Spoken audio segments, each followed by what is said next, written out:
사사기 15장 1절에서 8절 말씀까지 보도록 하겠습니다. 얼마 후 밀 거둘 때 삼손이 염소 새끼를 가지고 그의 아내에게로 찾아가서 이르되 내가 방에 들어가 내 아내를 보고자 하노라 하니 장인이 들어오지 못하게 하고 이르되 내가 그를 심히 미워하는 줄로 알고 그를 내 친구에게 주었노라. 그의 동생이 그보다 더 아름답지 아니하냐.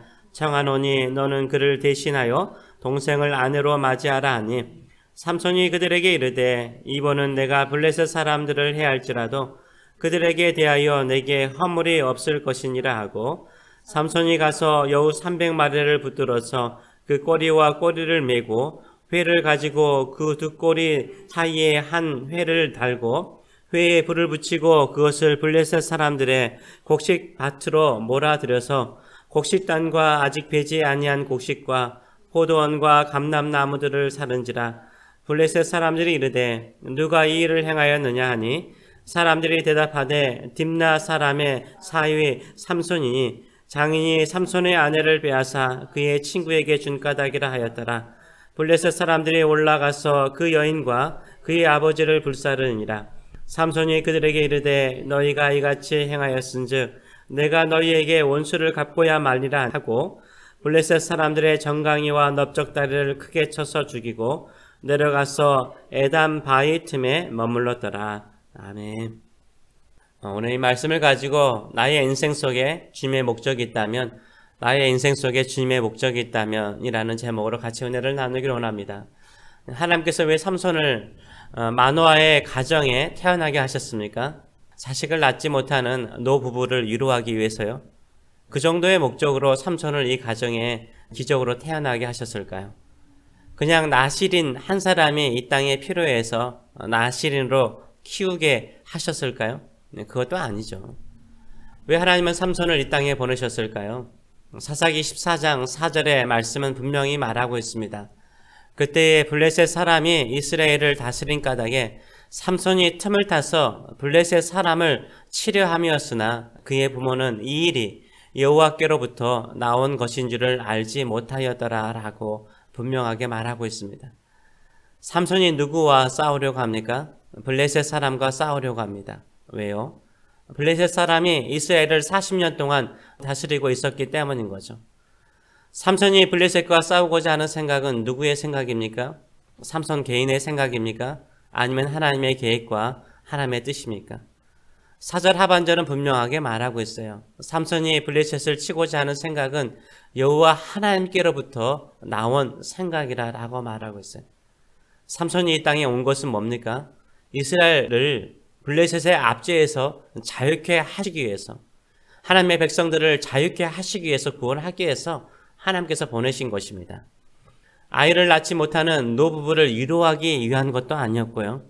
이 땅에 나실인 한 사람이 더 필요하기 때문에 나실로 키우라 그런 것도 아니에요. 그 당시 모든 이스라엘 백성들은 블레셋과 싸우고자 하는 의지도 열정도 없었습니다. 블레셋 지배에 너무 익숙한 나머지 블레셋과 싸우지 않고 그냥 편안히 큰 피해 없이 살고자 하였습니다. 이런 모습들은 현대 그리스도인들에게도 많이 있죠. 그러나 삼손은 블레셋과 싸우고자 틈을 만들죠. 그것이 바로 딥나의 여인과 결혼하는 것이었습니다. 블레셋 여인과의 결혼은 타협이 아니라 틈을 만들고자 하는 것이었어요. 블레셋 사람의 사이가 되어서 블레셋 사람처럼 살고자 결혼한 것이 아니라는 거예요. 블레셋 사람과 싸우고자 블레셋 안으로 깊숙이 결혼을 통해서 들어간 것이죠. 삼손의 목적은 블레셋과 싸우고자 하는 것이었습니다. 삼손이 결혼잔치에서 낸 수수께끼를 어떻게 블레셋 사람들이 답을 찾아갑니까? 삼손의 아내를 협박하죠. 또 삼손의 아내는 삼손에게 울고불고 떼를 써서 그 답을 얻죠. 이로 인하여서 삼손이 크게 화를 내죠. 그리고 그날 고향으로 그냥 돌아와 버립니다. 며칠이 지나자 분노가 사그러들었죠. 내가 너무했다라고 생각이 들었습니다. 그래서 그 당시 가장 귀한 선물 중에 하나인 염소 새끼 한 마리를 선물로 준비해서 처갓집 뒷나로 내려가죠. 처갓집에 가자 아내를 보고 싶다고 하는데 장인이 집에 들어오지 못하게 하는 거예요. 그러면서 하는 말이 삼손, 네가 내 딸을 너무 미워하는 줄로 알고 내가 신랑 들러리 중에 한 사람에게 네 아내를 줬다라고 말하죠. 그리고 이제 동생이 더 예쁘니까 동생을 아내로 삼으라라고 설득을 합니다. 이것이 삼손을 더욱 화나게 만들었어요. 삼손 아내에게 행한 것은 바로 삼손을 모욕하는 것이었기 때문이죠.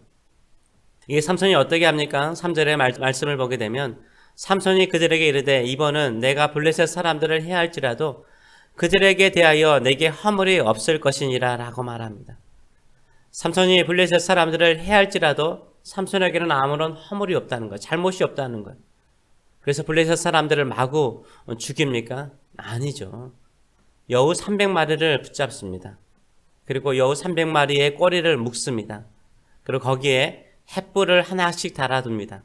그리고 불을 붙이자 여우들이 놀라서 달리기 시작하죠. 이 여우 300마리가 블레셋 사람들의 밀밭을 다 태워버려요.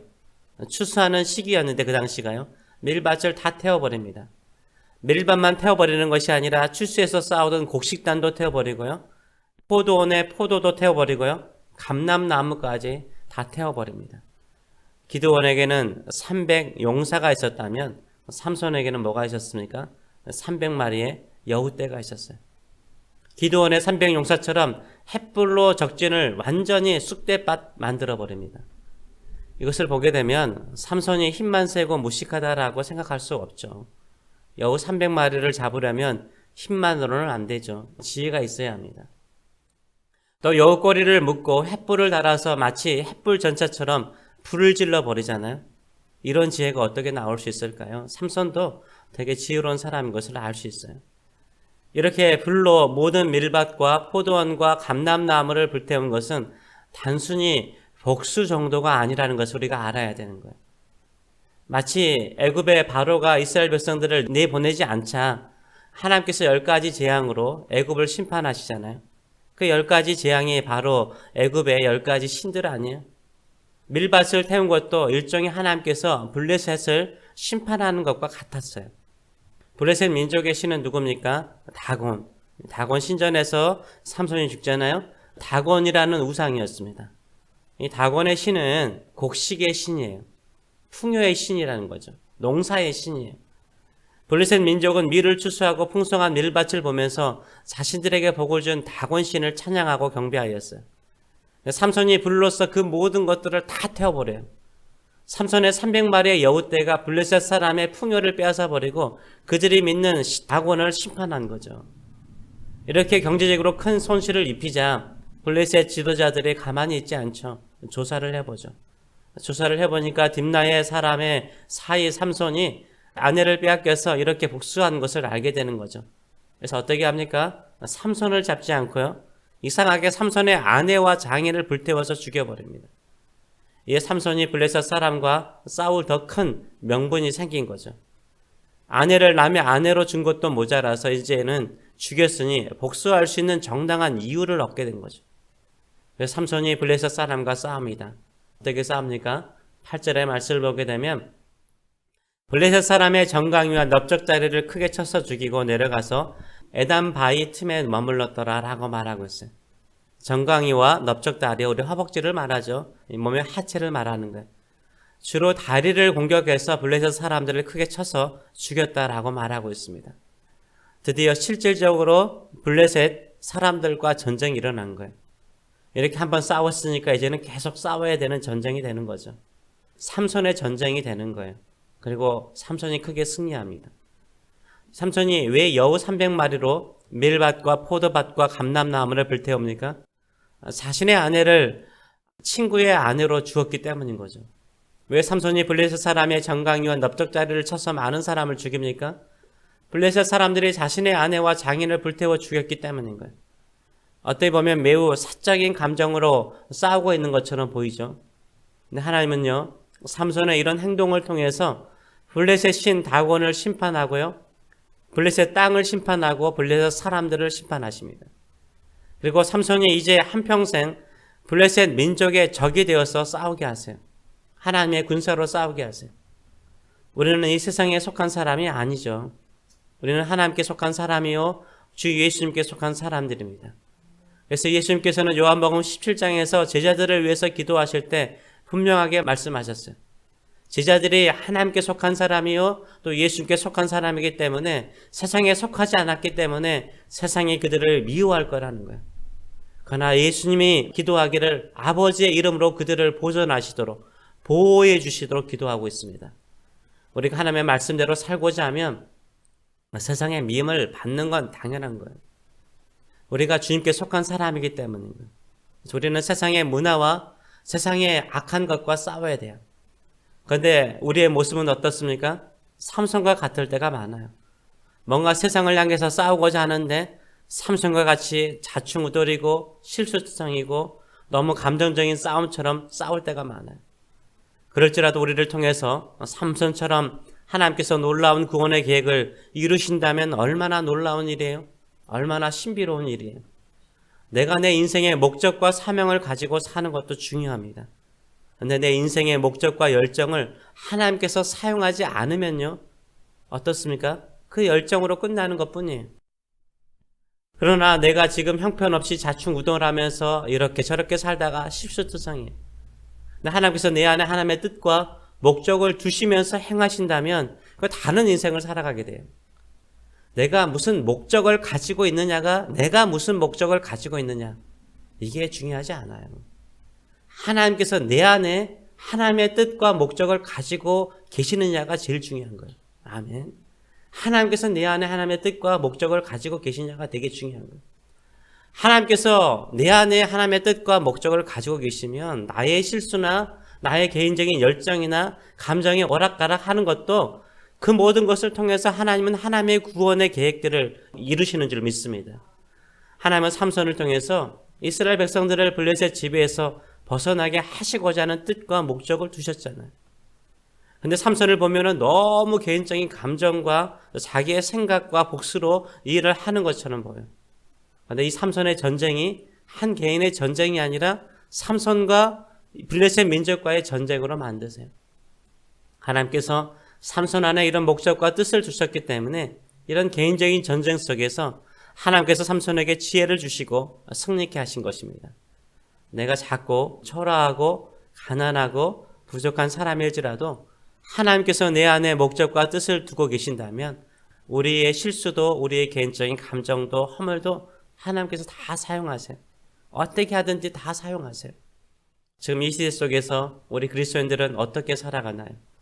이스라엘 민족처럼 세상과 타협하며 안전과 평안과 부요를 추구하고 있지는 않는지요. 그러나 이 세상과 싸우면서 이 세상의 생각이나 유행을 거부하면서 말씀대로 살고자 하면 세상과 싸워야 돼요. 세상과 맞서 싸워야 돼요. 싸우고자 하는 용기가 있어야 돼요. 지금은 어느 때보다 이런 용기가 필요한 시대예요. 삼손이요, 우리 지금까지 계속 사사기를 보고 있지 않습니까? 다른 사사들과 다른 점이 있다면 뭐예요? 두려움이 없어요. 보세요. 두려움이 없어요. 사자를 만나도 그냥 막 싸워요. 그냥 앞뒤 안 가리고 그냥 밀밭 다 불태워버려요. 다들 이스라엘 민족들은 블레셋 사람들을 무서워서 타협해서 적당하게 살려고 그러는데 삼손은 이상하게 겁이 없어요. 겁이 없어요. 이걸 보면은 블레셋 민족이 삼손을 볼 때는 뭐예요? 완전히 겁이 없는 또라이예요. 골칫거리인 거예요. 삼손은 자신이 블레셋과 싸워서 이스라엘 민족을 자유케 하는 것이 하나님의 뜻임을 믿기 때문에요. 무모하리만큼 담대하게 싸워요. 겁 없이 싸워요. 마치 성령께서 도와주지 않으면 안 될 정도로 무모하게 앞서가요. 그때마다 성령께서 도와주세요. 우리 안에 하나님의 거룩한 뜻과 목적이 있음을 믿고요. 절대 두려워하지 마세요. 우리가 믿음으로 싸우려고 할 때, 용기를 가지고 싸우려고 할 때, 이 세상의 거짓과 불신을 향해서 싸우고자 할 때 반드시 하나님께서 우리 안에 두신 뜻과 목적을 이루실 뿐만 아니라 성령을 통해서 우리를 도와주실 줄 믿습니다. 기도하겠습니다.